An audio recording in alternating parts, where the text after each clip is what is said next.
Hey guys, tonight we're doing something a little different. You're not just hearing about history, you're living it. You're stepping into the year 1187 in the arid hills outside Jerusalem during one of the most tumultuous periods of the Crusades. You are a young camp servant in a Latin Christian military encampment just a few miles from Saladin's advancing army. It's early morning, the air is already warm, the scent of olive trees mingles with smoke from last night's cook fires, and a thick tension hangs over the camp like a cloak. This was the same year Saladin would reclaim Jerusalem, the same year the Battle of Hattin would change everything. And here you are, boots barely tied hair sticking to your forehead, and a borrowed tunic that smells like someone else's cheese. Just a heads up, your odds of surviving the week aren't amazing. So before you settle in, take a second to like the video and subscribe, but only if you genuinely enjoy what I do here. Let me know your location and local time. I love seeing where and when you're watching from. Now dim the lights, get comfortable, and let's begin your new life back in time. You wake to the sound of goats screaming, not bleating, screaming. Someone's chasing them again. You sit up, brush away a small beetle that's made a home in your blanket, and glance around your part of the camp. It's cramped, dusty, and aggressively beige canvas tents, wooden carts and armoured bodies clanking about in various stages of disrepair. Your job, you assist. That's the polite term. Unpaid camp labourer is the accurate one. You refill water buckets, repair torn boots, and sometimes deliver messages, though last week you accidentally gave a note about latrine duty to the bishop's cook, and he's still mad about it.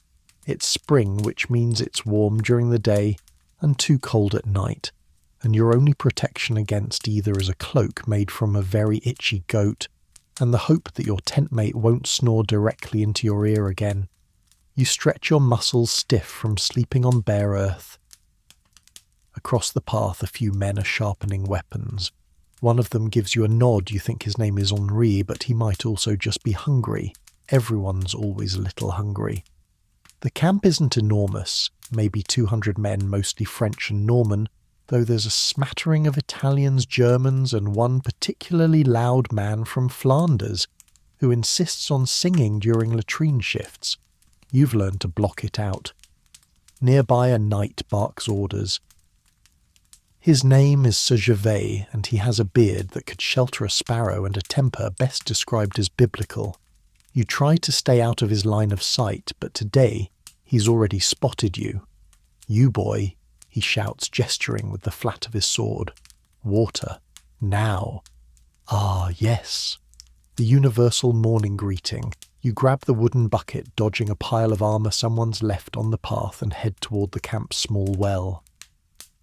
The path there takes you past the makeshift stables, really more a shaded corner with ropes and complaining animals, and the field chapel, which is just a painted cross hammered into a wine barrel. Someone's hung dried lavender from it, which helps mask the smell of everything else. At the well, you wait your turn behind two older servants, both deep in conversation about whether Saladin's troops are really only a day's march away, or if that's just a rumour started by someone trying to skip training duty. Historians still argue whether the Crusader camps of this era were truly well informed about the Muslim army's movements, or if most rumours were in fact spread by men like these tired, suspicious, and slightly bored. When it's finally your turn, you lower the bucket, slowly listening to the creak of the rope and the splash below. The water is cool when you draw it up, and for a moment you just hold the bucket and enjoy the quiet. Then something heavy slams into your back. You nearly drop the bucket. Whirling, you find yourself face to belt with a chain-mailed stomach. It's Sir Gervais. Did I say you could enjoy the air, he growls. My throat's drier than the Dead Sea. You don't bother correcting him.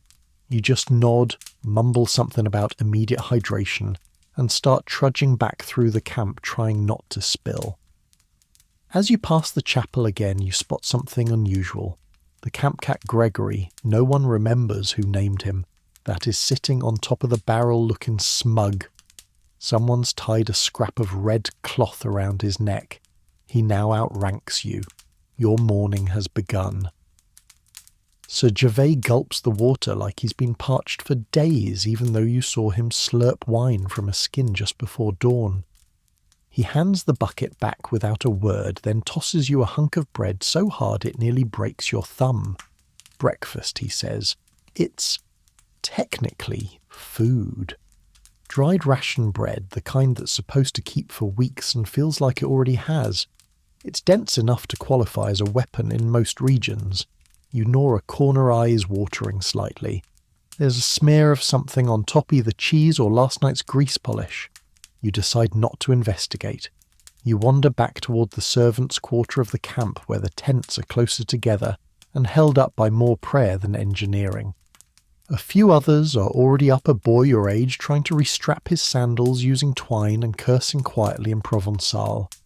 A wiry woman with soot on her face arranging small pots over an improvised fire. The firewoman named Agnès nods at you. She's older than most of the camp hands, possibly in her 30s, which in this setting makes her both ancient and terrifying. She's also the keeper of the bread stash and unofficial camp gossip. You look like you slept in your own grave, she says, stirring something brown and bubbling in a pot. Sir Gervais still breathing sulphur. You nod, chewing slowly. They say his sword's named Repentance. I say it's because that's how you feel after seeing him shirtless. You snort through your nose and nearly choke on the bread. She grins, hands you a tin cup of the stew, lentils, onions, and possibly optimism. While you sip, one of the squires comes stomping by in full gear. You recognise him. Geoffrey, maybe he's got the same haircut as all the others, blunt bangs and an aura of bad decisions. His chainmail jingles like an angry tambourine. You duck as he passes. He doesn't look like he's slept either. Agnès leans in. Heard his knight got a letter from the bishop. They're sending more relics, bone fragments, maybe a saint's tooth. You blink. Another one. Where's it going to go on top of the others? Historians still argue, she says with mock gravity, whether those relics were real or just bits of sheep bone rubbed in incense and hope. Someone calls your name. It's Alain, a messenger boy with ears like sails and a perpetual expression of confusion. He's carrying a small pouch and looking around wildly. They need you by the armoury tent, he shouts. Something about a mix-up with Lord Bernard's saddle straps, which makes no sense because you haven't touched Bernard's gear in days. But arguing with command decisions around here is like arguing with the wind. You just nod and start walking, tossing your bread crust to Gregory the cat, who materialises at your side like a very soft ghost. The armoury tent is loud, hot, and smells like oiled leather and frustration. Inside, weapons hang on makeshift racks, swords, maces, and longbows stacked like firewood. A few shields bear freshly painted crosses, though most are chipped and muddy from yesterday's drills. One of the arms masters, a rotund man named Roland, eyes you skeptically. You the one who tripped over the saddle tree last week. No, sir, you lie convincingly. That was Mathieu. He grunts. We'll strap this and get it to the cordwainer. He says the buckles are reversed again. You take the bundle, surprisingly heavy, covered in wax linen, and start the trek back across camp. This is your morning now, fetch, carry, smile when yelled at, and try not to die from either heat stroke or embarrassment. As you pass the chapel again, you notice something new. A young knight on his knees in prayer head, bowed, low lips moving fast. He looks barely older than you, but already wears a sword at his hip and the white cross on his tunic. You pause curious, but move on quickly. You're not supposed to question the knight's faith, even when they ask for divine protection seconds after tossing bread crusts at stable boys. The sun climbs higher, casting hard shadows across the camp. You wipe sweat from your brow and stop to drink from the same water you hauled earlier. A bee hovers near your cup. You swat gently, not because of fear, but because bees here are both sacred and territorial. Someone yells again. A squire has lost his scabbard and somehow it's your problem. You sigh, finish your stew and prepare for whatever the rest of the morning will hurl your way, possibly more stew, possibly a sword. You find the missing scabbard wedged under a cartwheel next to a basket of dried figs and something that may once have been a tunic. You're not sure whether to be annoyed or impressed. You hand it off to the red-faced squire who mumbles thanks and bolts off, likely to lose it again by midday.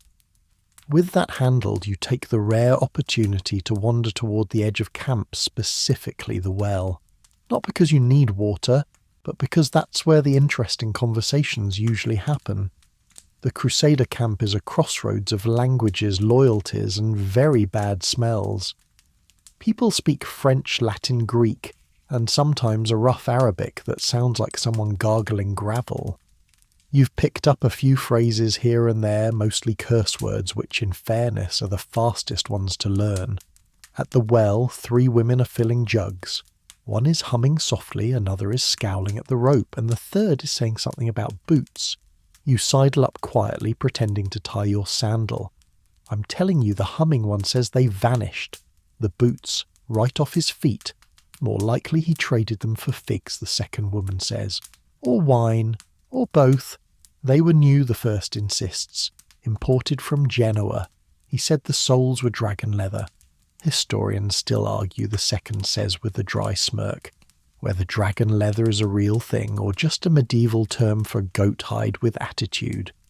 You smile but keep your mouth shut. Camp gossip is precious, and you don't want to interrupt the flow. One of them finally notices you. You there, she says, jabbing a finger at you. You know where the new guards sleep, you blink. I think. Near the eastern gate. She nods. If you see one limping, ask him where my ladle went. You wisely don't ask. Behind you someone clears their throat. It's Father Odric, the camp's resident priest. He looks perpetually unimpressed, like someone who's tasted heaven and found the seasoning lacking. He's holding a parchment scroll and squinting at it like it's trying to insult him. He hands it to you. Take this to the quartermaster, he mutters, and tell him to stop requisitioning wine under spiritual hydration. You nod, clutching the scroll carefully. The last time you delivered something for Father Odric, it turned out to be a list of sins committed by the archers, including but not limited to playing dice during mass blaspheming about a goat and singing a lewd ballad involving St. Helena. As you weave back through camp, something catches your eye, a shimmer at the edge of the hills beyond. Dust, movement. A small patrol returning horses kicking up clouds as they approach. You stop to watch. It's not every day you see riders return intact. The patrol enters the camp with little fanfare, but a small crowd gathers. One of the men, grizzled, one eye, smells like rust, is talking quickly to a knight. You edge closer, straining to hear. Spotted banners near the wadi, he says. Green and gold. Maybe 100 strong. The knight frowns. Saladin, or one of his emirs. Hard to tell at that distance. People around you murmur. The possibility of battle is never far from anyone's mind. You hear someone say Hatin and another shush them quickly. You deliver the scroll and decide to linger by the fire pits where lunch is theoretically being prepared. Smoke curls into the air and someone's burning onions again. A soldier walks past with a haunch of goat, trailed by Gregory the cat, who appears to have made yet another powerful ally. You sit for a moment, resting your legs, watching the camp churn around you. A tent collapses in the distance, followed by shouting. Someone throws a boot. It's not peaceful, but it's familiar. Back at the well, the women are gone. In their place is a group of squires loudly comparing blisters. You spot one of them, Geoffroy, again, or possibly not arguing that his heel wound is a sign from God and should exempt him from latrine duty. Someone else throws a fig at his head. You nod, silently approving. You start to rise when a shadow falls over you. A knight you don't recognize is staring down, his brow furrowed. You, he says, can you read O? You hesitate, the word read sticking to the inside of your throat like stale bread. Technically, yes, you can read thanks to a monk back in Rouen who owed your father a favour. But it's not something you advertise. Around here, reading either gets you roped into chores involving Latin or blamed for summoning demons via footnotes. Yes, sir, you say, hoping he doesn't ask for calligraphy. The knight squints at you. His face is lean and lined, the kind that's seen too much sun and not enough laughter. His tabard is clean, which either means he's important or hasn't fought yet. He pulls a scrap of parchment from a pouch at his side.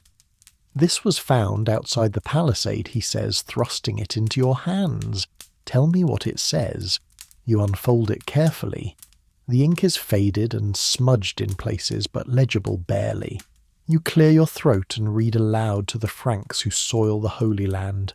Return westward, or the sun shall rise over your bones. You glance up. The knight's face is unreadable. Well, he says finally, that's cheerful. You don't respond? He nods almost to himself. Give this to Father Odric, and not a word to the squires. Last thing we need is panic over poetic threats. You nod, fold the parchment, and tuck it carefully into your belt. Before you can leave, he adds, and don't embellish. I don't want a sermon about rising bones.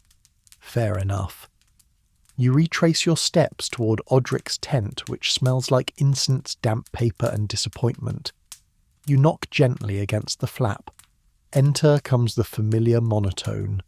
You do, and the priest looks up from a stack of scrolls, each with red wax seals and suspicious smudges. He raises an eyebrow at the parchment. A note from outside, he says.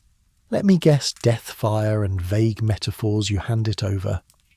He reads it, frowns slightly, then snorts. They always try rhyming and never get the meter right. He tucks it into his sleeve like he's done this before. You're dismissed with a wave. Back outside, the sun is high and unforgiving. You try to find shade under a leaning tent pole and catch your breath. Then you hear it coughing, a hard, chest-deep sound like someone trying to expel a boiled boot from their lungs. You follow the sound and find the source. A knight slumped against a water barrel, face flushed, lips cracked. His chainmail is half peeled off, and his breathing sounds like a forge bellows stuffed with wet cloth. Water, he croaks. You bring him a cup. He gulps, then coughs harder, spraying half of it back onto his own boots. I'm fine, he wheezes. Just dust. He's not. You've seen this before. A handful of men in the camp have caught something. Could be camp fever, could be the heat, could be divine punishment for dice games. The official explanation changes depending on who's holding the Bible that day. Need anything else, you ask cautiously. He waves you closer. Under my cot, he whispers. A flask. Ginger root. Steep it. Helps. You nod, find his tent, and root around under his rickety cot until you find the flask and a small cloth pouch that smells strongly of something. You boil water at the nearest fire pit, drop in the contents, and deliver the steaming cup to him. He takes it with trembling hands. Good lad, he murmurs, sipping slowly. You'd make a decent squire. Which might be a compliment if it didn't usually end with you cleaning blood off someone's saddle. You stay a moment longer, making sure he doesn't pass out. A woman nearby watches with narrowed eyes. Shouldn't be touching him, she says. Illness jumps quicker than fleas. Then you're already doomed, you reply without thinking. She laughs. It's a short, dry sound like someone cracking a twig. Fair enough. Later, as you pass the tent where the archers are sharpening their arrows, someone calls out, You're the lad who helped Gervais this morning. You nod cautiously. Well done. He didn't throw anything at you. That's progress. You shrug. Yet. As you walk on, the night's cough echoes faintly behind you. You don't even make it halfway back to your tent before someone grabs your arm. It's Agnes. She's holding a pile of tunics and an expression that says you've already agreed to something, even though your mouth hasn't opened yet. "River duty," she says. "We've got enough sweaty linen in this camp to drown St. Peter. You've got 2 hands. That makes you qualified. You don't argue. You've learned it's faster to just nod." She shoves the pile into your arms. Tunics, breeches, some underclothes that have clearly seen better, less stained days. The fabric is stiff, as if the dirt itself has grown roots. Somewhere in the pile something squishes. You decide not to investigate. The river is a short walk past the eastern perimeter near the olive grove. You follow a winding path trampled into the hillside, careful to avoid thistles and anything that hisses. The sun glares down like a disapproving bishop. By the time you reach the stream, others are already there. A few women kneel on the bank, scrubbing clothes on flat stones. A boy your age is splashing his boots and pretending it's helping. Agnès tosses you a bar of lye soap that smells like old lemons and burnt regrets. You kneel by the water and dunk the first tunic. The stream is cold and clear, a welcome contrast to the sticky heat of the camp. Fish dart by your hands as you scrub. You try to avoid touching anything too closely associated with Sir Gervais. Ever wonder if saints had to do laundry someone nearby muses? You glance up. It's the humming woman from the well. She's elbow deep in suds and humming again, this time something that sounds suspiciously like a drinking song, slowed down for effect. Saints probably had divine laundry helpers, you reply. Or clothes that never got dirty. Historians still argue about that, she grins. You settle into the rhythm. Soak, scrub, rinse, beat against stone, repeat. At one point, a small group of soldiers trudges past the river armour, clanking expressions grim. They nod to the washers, then head off toward the hills. Scouts maybe, or just unlucky volunteers. Agnès glances after them. More looking for banners, she mutters. Or bones. You raise an eyebrow. She shrugs. Rumour says someone saw grave markers near the wadi. Crusader helmets on pikes. Might be scare tactics. You pause your scrubbing. Do we believe that she snorts? I believe what I can smell. And right now I smell a tunic that needs divine intervention. You get back to work. Eventually the sun eases behind a cloud and a breeze lifts off the water. For a moment it's almost pleasant. A few of the washers start to gossip again about who's courting whom, who accidentally sat in wax, who might secretly be a Saracen spy. You don't contribute, but you listen. That's part of your unofficial role, quiet ears, quick hands. As you wring out the last tunic, you hear a familiar jingle behind you. Chainmail, and then the voice you hope to avoid all afternoon. There you are, Sir Gervais. You stand quickly, still dripping. He eyes the pile of damp clothes, then tosses something at your feet. A torn sleeve covered in what you hope is stew. Fix it, he says. Then as he turns away, he adds almost as an afterthought, the bishop's coming for inspection. Don't embarrass the Lord. You nod, biting back the urge to ask which Lord he means. With the pile repacked and slightly heavier from river water, you begin the walk back. Your arms ache, your back protests, and the tunics drip a slow rhythm onto your boots. By the time you reach camp again, the sun is dipping low, casting everything in gold and shadow. Bells chime faintly near the chapel. Somewhere someone has started singing a low chant, half melody, half moan. Gregory the cat waits for you on a barrel-eyes, half-lidded tail, flicking like a metronome. You're not sure if he's judging you or offering moral support. You nod to him anyway.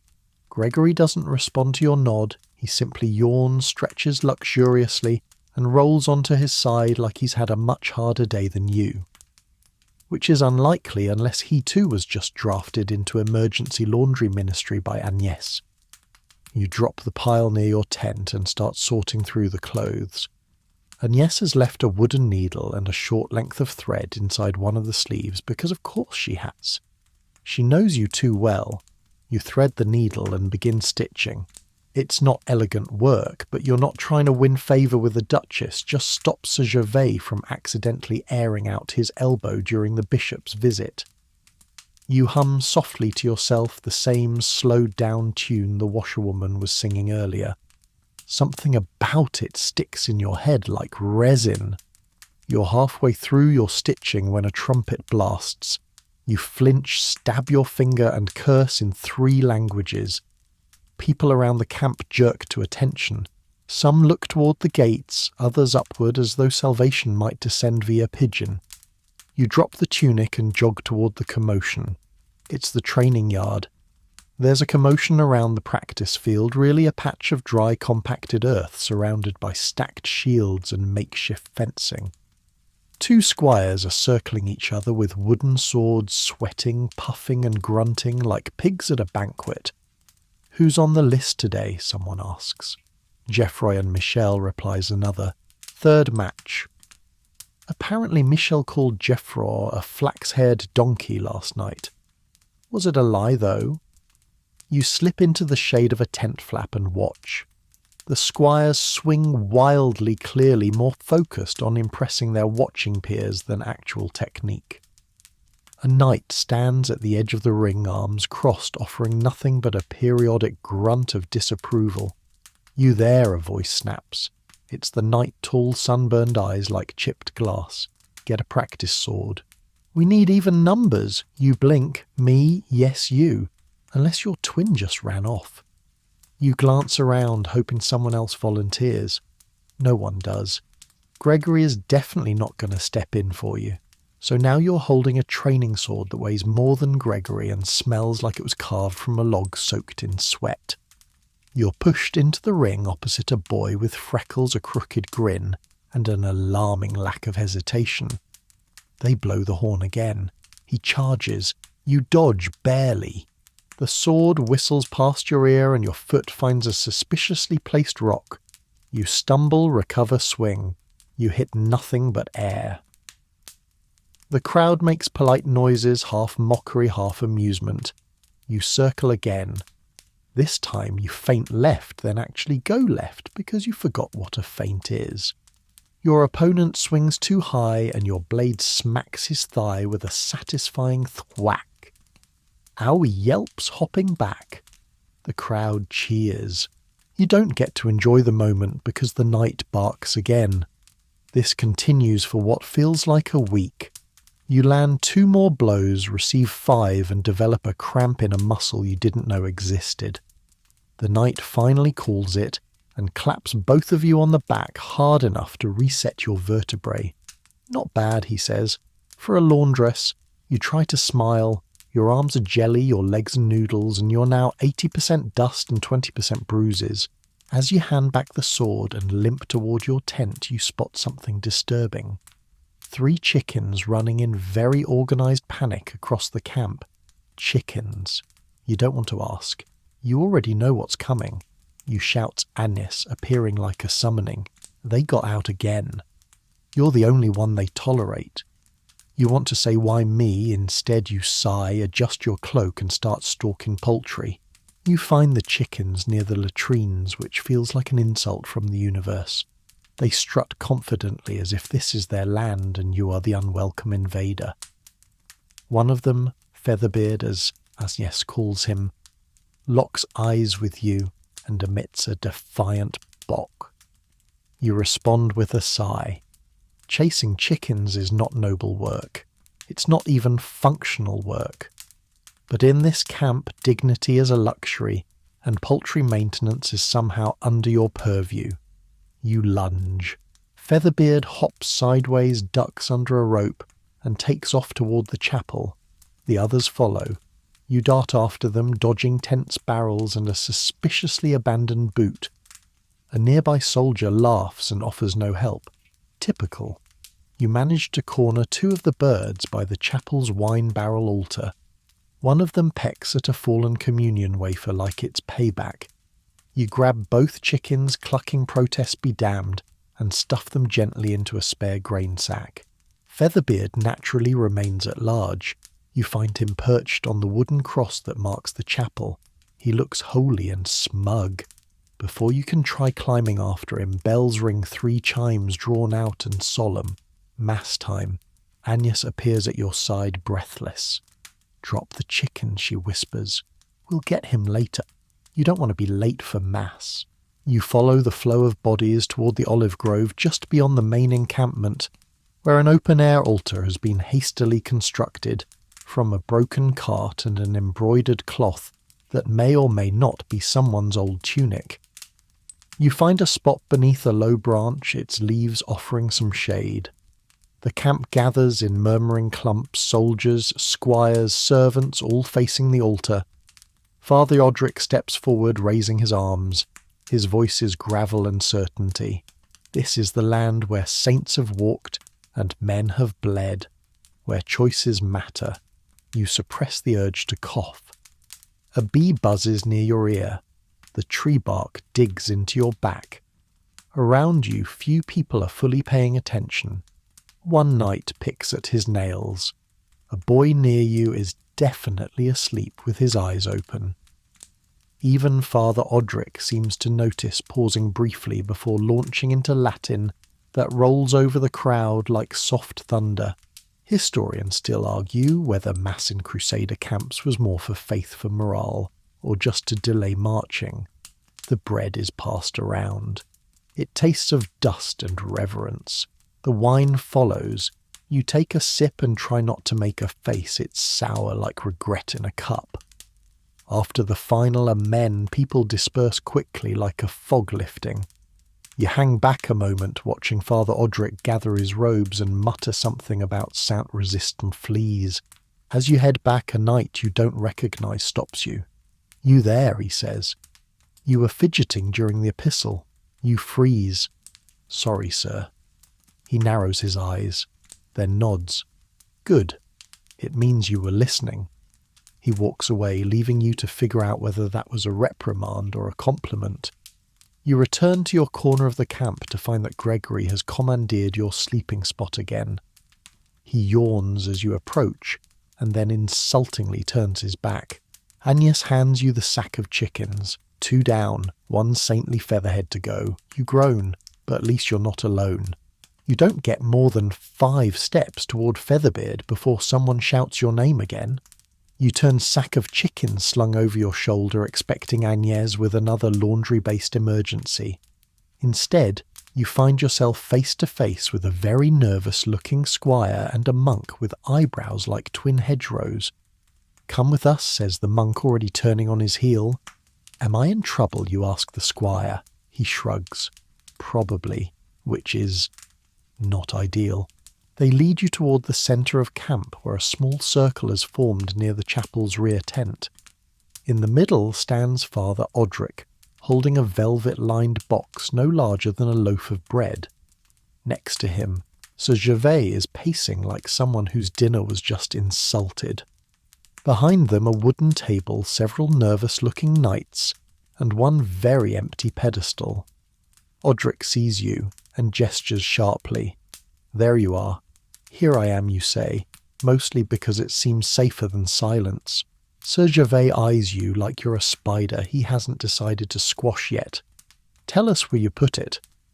"Put what the relic Odric says, as if you're the one who misplaced it. The finger bone of Saint Hubert." Your eyebrows lift involuntarily. "I didn't know we had that." Sir Gervais scowls. Convenient. Odric steps forward, box still clutched tightly. "You were near the chapel yesterday, near the altar, near the relic. I was chasing a chicken," which is also suspicious, Gervais mutters. You blink. "Suspicious poultry." He waves this off. "We found footprints. Yours. I live here. My footprints are everywhere." A few nearby soldiers snicker. Gervais flushes. Odric sighs. "Look." The priest says, more exhausted than angry. "We just need to find it before the bishop arrives." "Why do you think I took it?" Odric opens his mouth, pauses, then points at your face. You have that sort of look. You stare at him. What sort of look? The sort of look that knows where a bone is. Historians still argue whether that's a real category, someone mutters behind you. Gervais slams his palm on the table, causing the box to jump. We don't have time for debate.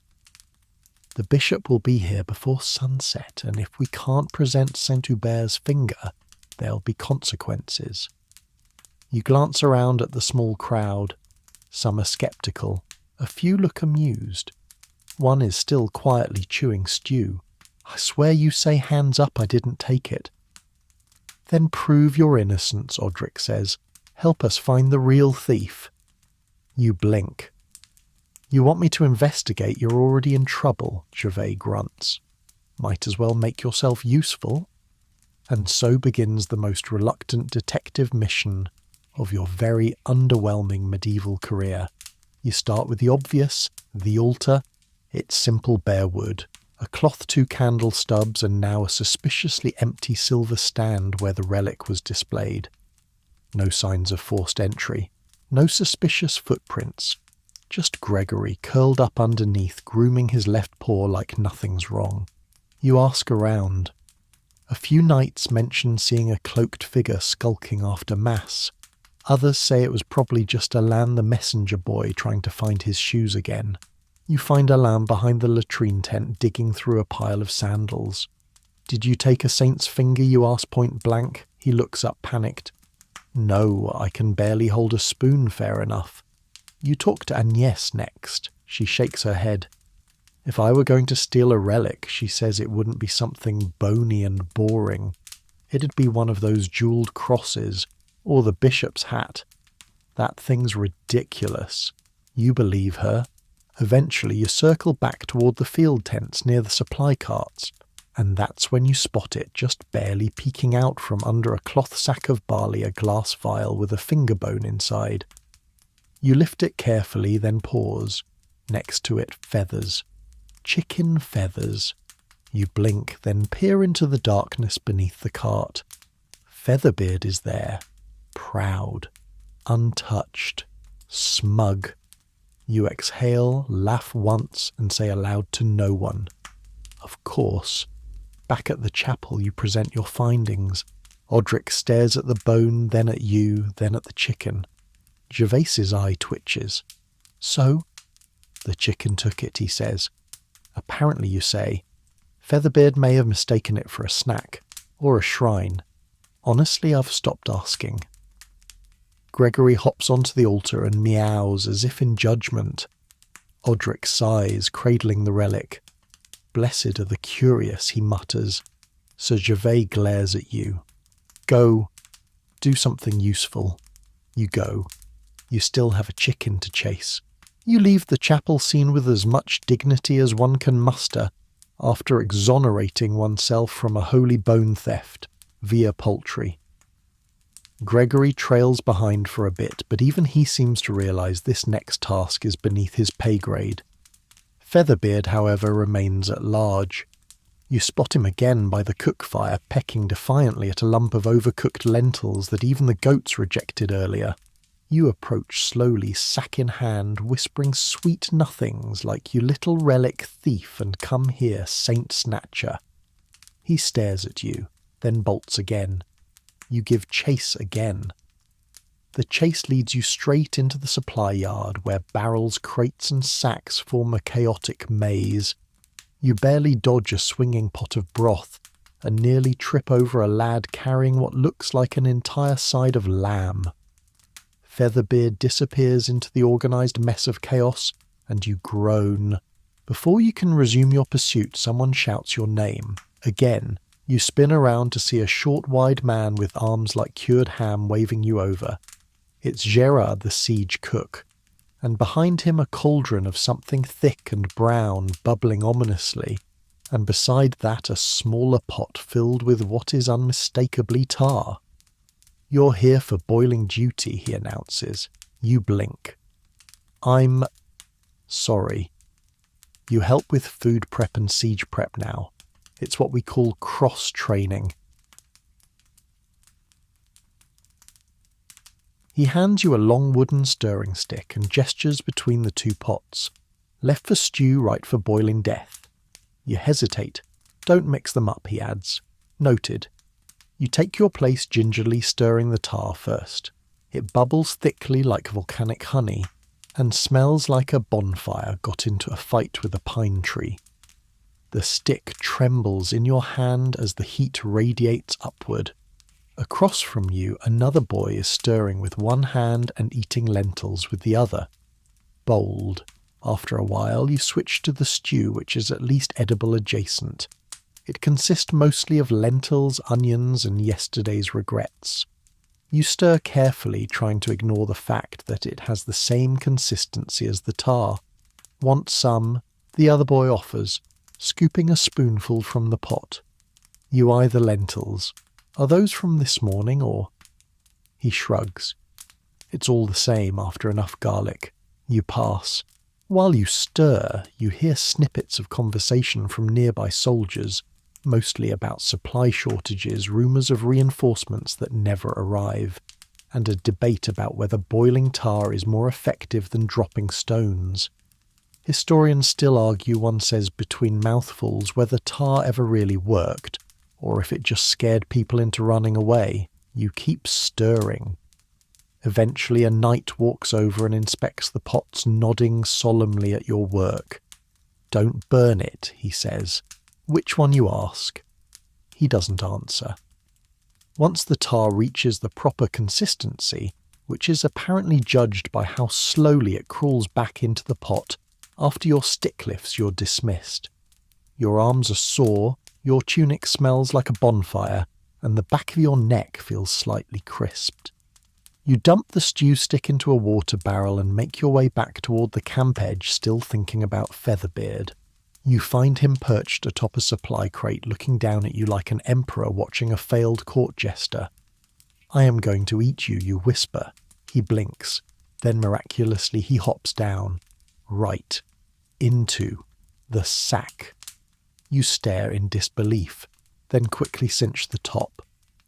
Success. You walk back toward Agnès like you've won a tournament. She sees the sack and raises an eyebrow. Don't tell me, she says. He gave up. I think he's repenting. She snorts. If only the nights were that easy. You hand her the sack. She nods her thanks and you swear you see the slightest hint of approval in her eyes. I'm heading to the chapel, she adds. Someone said the bishop might arrive tonight. You wince. Do I need to help? No, she says, then smirks. Not unless he loses a hat or a holy finger. You don't laugh. You just groan. As you make your way back to your tent, the sun begins to dip low, turning the dust a warm amber. Your stomach rumbles, your hands are stained from tar and stew, and somewhere inside that sack, Featherbeard flutters like he's planning another heist. You barely sit down before another voice pierces your attempted moment of peace. Oi, you tooth boy. You blink. I don't think that's me, but it's too late. A figure lumbers toward you, wide soot-streaked and clutching what looks like a small mallet and a pair of pliers that absolutely belong in a blacksmith's tent, not a mouth. It's Arno, the camp's healer. You've heard stories. Everyone has. That he used to be a cooper before taking up battlefield medicine. That he once pulled a tooth and part of a jaw by mistake. That he treats headaches by draining skull vapours through the ears. You assume at least half of it is exaggerated. Hopefully. You're free, he asks, not waiting for an answer. I need hands. A what for? He holds up a cracked wooden stool. Tooth extraction.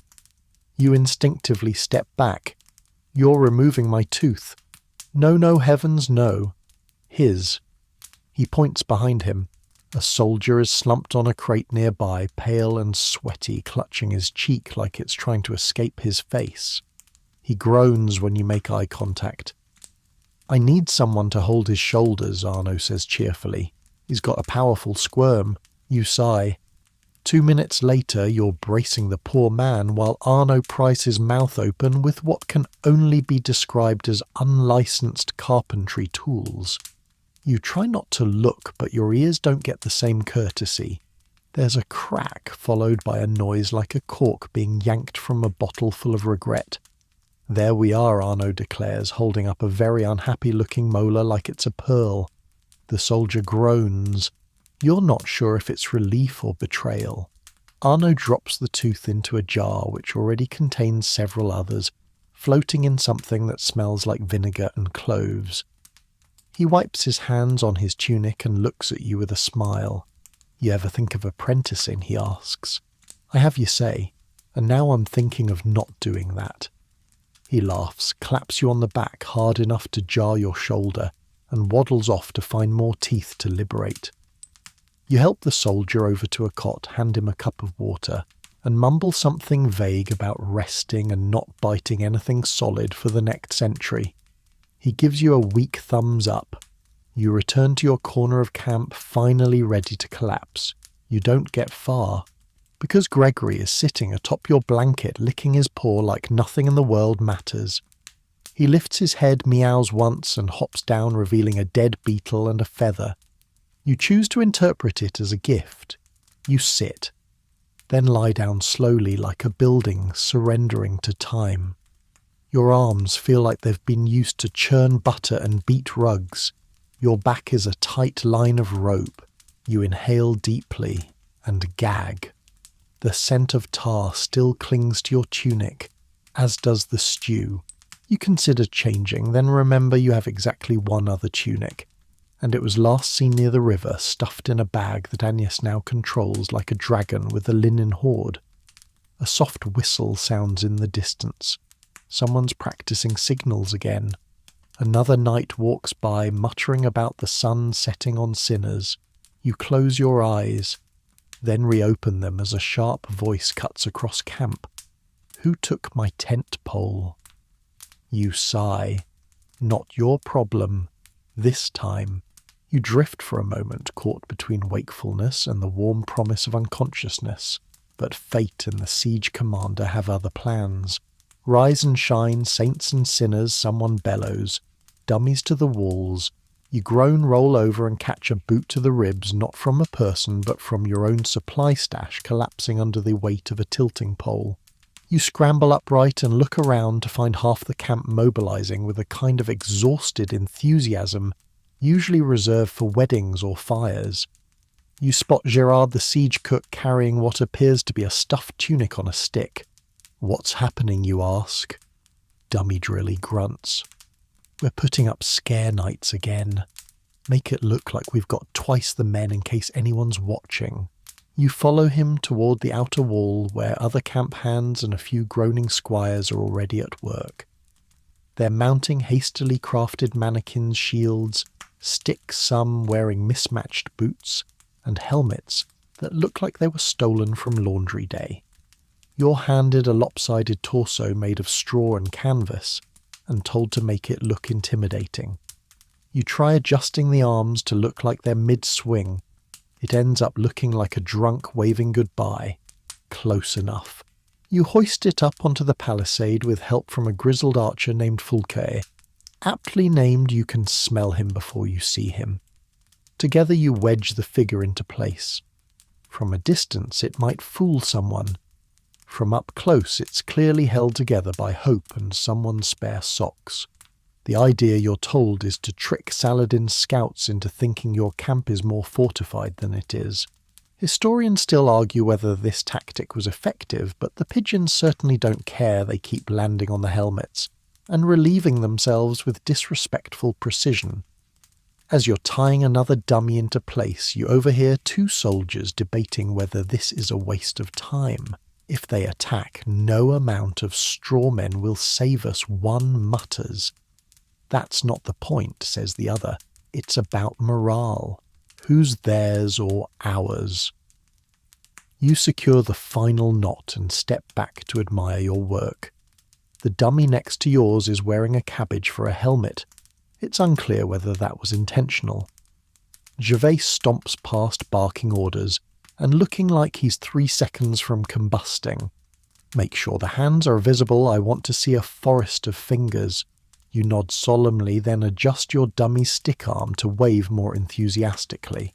There's something almost funny about it, all grown men panicking over bundles of straw and old tunics trying to outwit an army by outdressing it. Your arms ache again. The rope burns on your fingers sting, but you stay until the last dummy is up. The sun is lower now, bleeding red across the hills.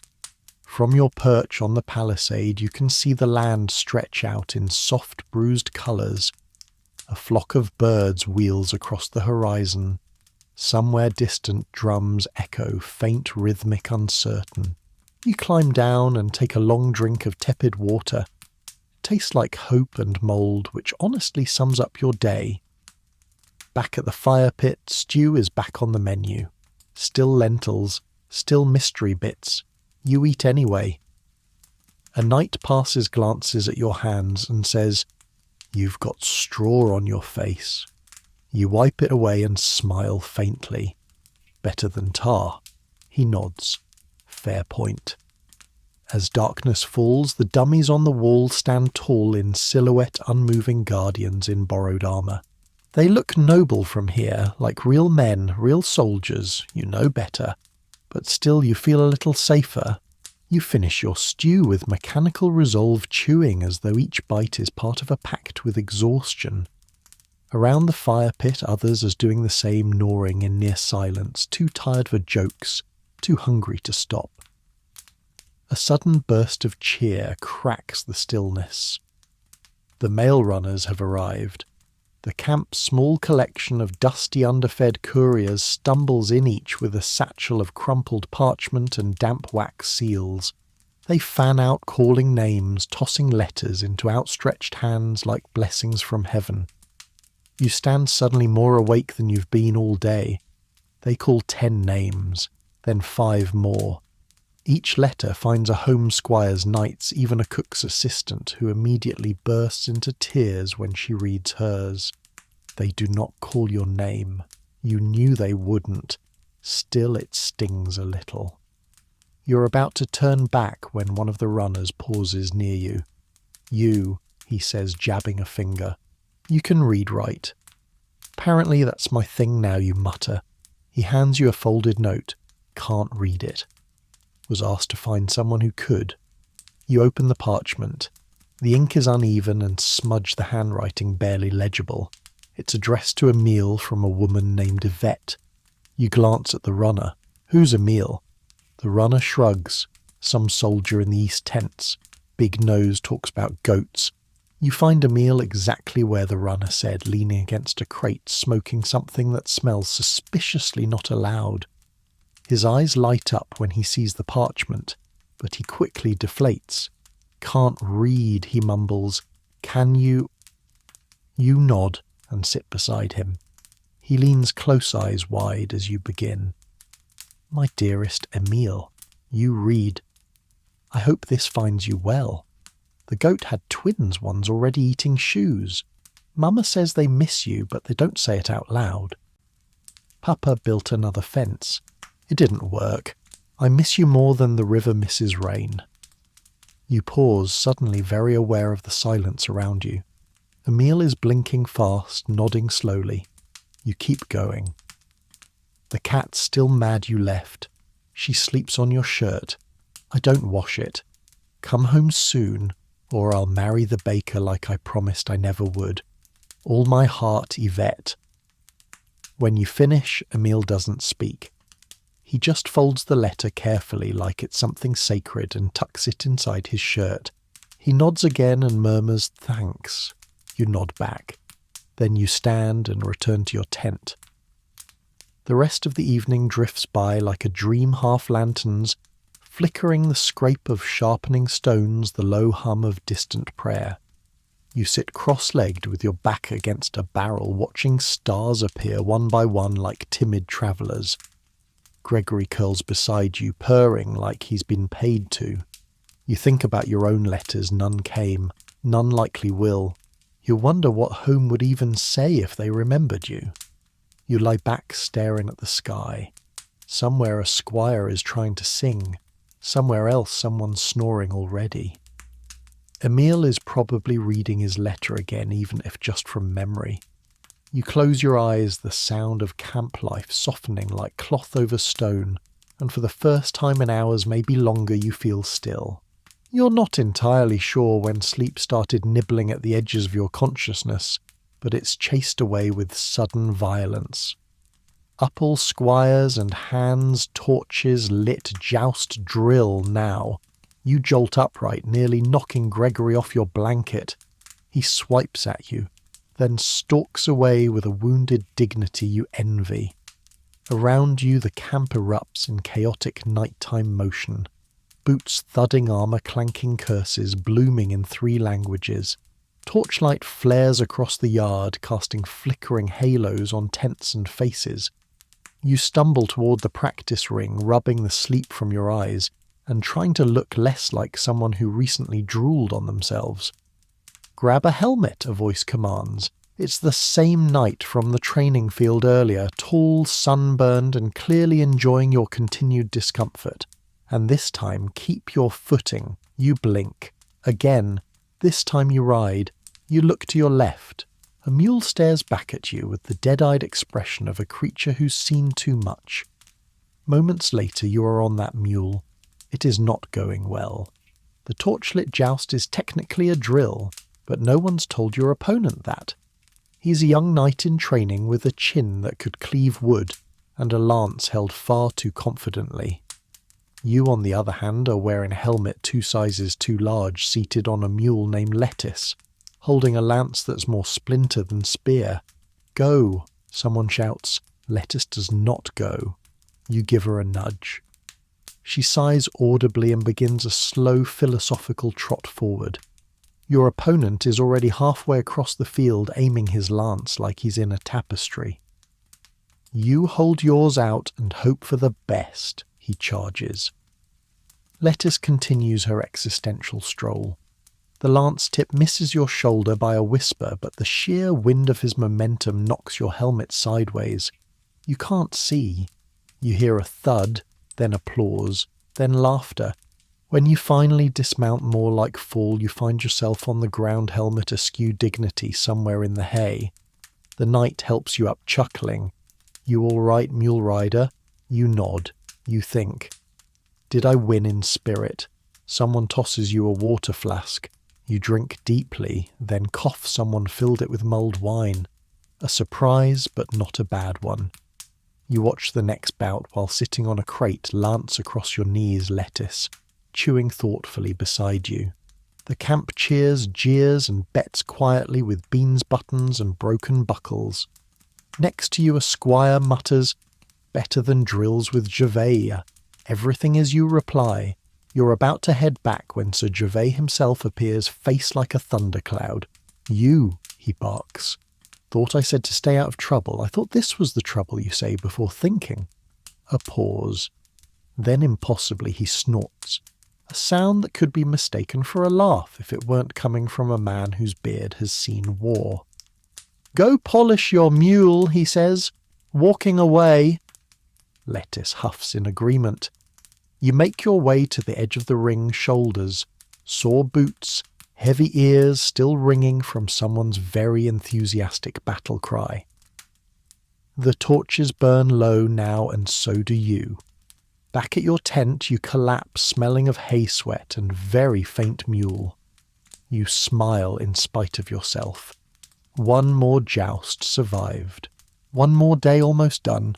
Sleep teases you again, this time gently, like a friend trying not to laugh while you stumble toward your bed. You sink into your blanket, not caring that it smells like smoke and chicken. Gregory returns, stepping delicately onto your stomach before settling into a warm loaf above your ribs, and then because you've clearly committed some sin in a past life, someone taps your foot. You crack one eye open. It's Alan. "Night watch," he whispers like it's a bedtime story and not a cruel assignment. You groan, peel yourself up and whisper something rude in Latin. Alan just grins. North Tower, bring a cloak. Winds biblical. The North Watchtower is little more than a raised wooden platform connected by a ladder and a promise. You climb slowly, joints, protesting. At the top you find yourself alone with a lantern. a small horn for signalling, and a view so wide it almost feels like freedom. Below the camp glows faintly warm with firelight and muted voices. Beyond that, the olive groves, the shallow hills, the dark horizon. Somewhere out there, the enemy sits like a mirage, quiet and watching. Or sleeping. You hope they're sleeping. The wind is sharp. You wrap your cloak tighter and lean against the railing, letting the chill clear the fog from your brain. Gregory did not follow. Gregory is smarter than you. You settle in for the watch. An hour passes, maybe more.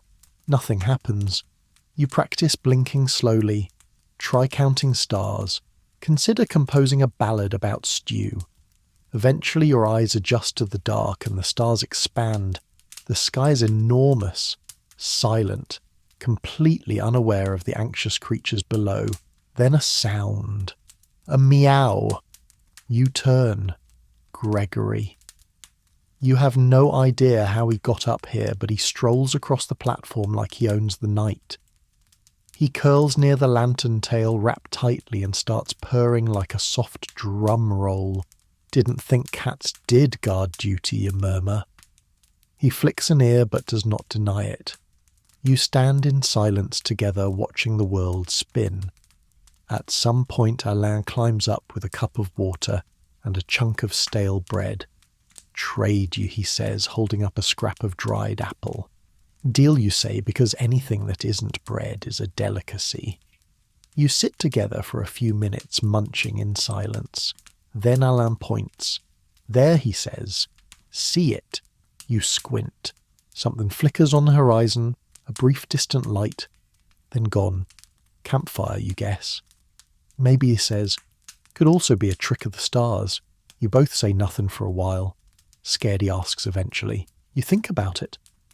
Yes, you admit. He nods. Me too. Then he leaves. You're alone again. Just you, the stars, a cat, and the possibility of war. You whisper into the darkness just to hear a voice. You're not the worst company, Gregory. The cat purrs louder. The wind softens. The sky deepens. Nothing else moves. You watch until your eyes can't stay open anymore, then curl up on the wooden plank's cloak wrapped tight, and trust the cat to raise the alarm if anything stirs. He probably won't, but it's enough. You wake with a crick in your neck, a blanket of dew on your shoulders, and Gregory curled like a smug punctuation mark at your feet. The horizon is just beginning to shift blue, melting into a muted gold, the sky still too sleepy to shout. Your shift ends quietly.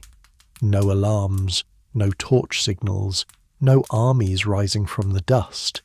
Just you, the watchtower, and the slow unravelling of night. You climb down stiffly knees, arguing with gravity. Your boots crunch softly on the morning frost. The camp is stirring, tents rustle, fires crackle back to life, voices groan their way into routine. You pass Alain near the water barrels. He nods, still alive somehow. He holds up 2 cups, offers you one. To not being the first one shot when the sun rises, you clink tin against tin. It tastes like yesterday's herbs in the inside of a helmet, but it's warm. You find your corner of the camp again, your blanket still ruffled, your tent pole still leaning. A dent in the ground where your back spent the night. You sink into it like an old friend. Agnes walks past with a bucket of something squelchy. Inspections in an hour, she says, not looking up. Bishops bringing relics. Try not to steal any. You groan. She stops. You did good yesterday, she says after a pause. Then don't let it go to your head, which from Agnes is basically a love letter. You spend the next half hour scrubbing your boots with a cloth that once might have been white. You find a mostly clean tunic miracle of miracles. You attempt to flatten your hair with water from the basin, then give up halfway through. The bishop arrives just before the sun fully clears the ridge. A procession of tired, overdressed clergy follows him, dragging trunks of holy objects and muttering complaints about donkey blisters. They're shown to the chapel with reverent haste. You catch a glimpse of something gold, possibly a cross, possibly a drinking vessel, and duck away before someone hands it to you. You hide behind the fire pit, chewing cold stew. Gregory sits beside you like he's supervising. Mass begins. The bishop speaks in Latin so thick it could be ladled. Odric stands behind him with a face like thunder and incense. Knights kneel. Squires fidget. One soldier yawns so hard he almost falls over. You don't attend, not properly, but you listen from a distance. Words drift through the camp like a fog. Old words, holy ones that have been carried on backs and through battles stitched into banners and whispered into wounds. And for the first time in a while you feel something like stillness. When the service ends, the camp exhales. The bishop retires, the knights disperse, the relics vanish back into velvet. You stretch, yawn, and glance up at the sun. You survived the day before, and now improbably you've survived another. Your tunic still smells like tar, your boots are still damp, you'll probably be roped into hauling barrels before sunset. But for now, just now, you let your eyes close, and you sleep. Let yourself rest here. The camp fades, the sounds softening like parchment pages closing. The voices grow distant, the torchlight dims. Even the restless chickens, yes, even Featherbeard have gone still. You're safe for now. You've done enough. You've carried water-stirred tar-faced knights and chased relic-thieving poultry across consecrated ground. You've stitched, scrubbed, and stood watch beneath the stars. Not bad for someone who woke up tangled in a goat-scented blanket. Your body's tired in the good way, the honest way. Every bruise and smudge is proof that you were part of something, that you existed here. That even in a camp balanced between faith and war, you found moments of quiet by the river beneath the olive trees beside the fire. So let the camp fade. Let the bells ring in the distance. Let the wind slip through canvas and olive branch. Let Gregory's purring follow you across time and dream. You did well. You're not just someone in history. You're someone who lived through it, if only for one night. And maybe in some way your quiet day in a Crusader camp will drift with you across time into sleep.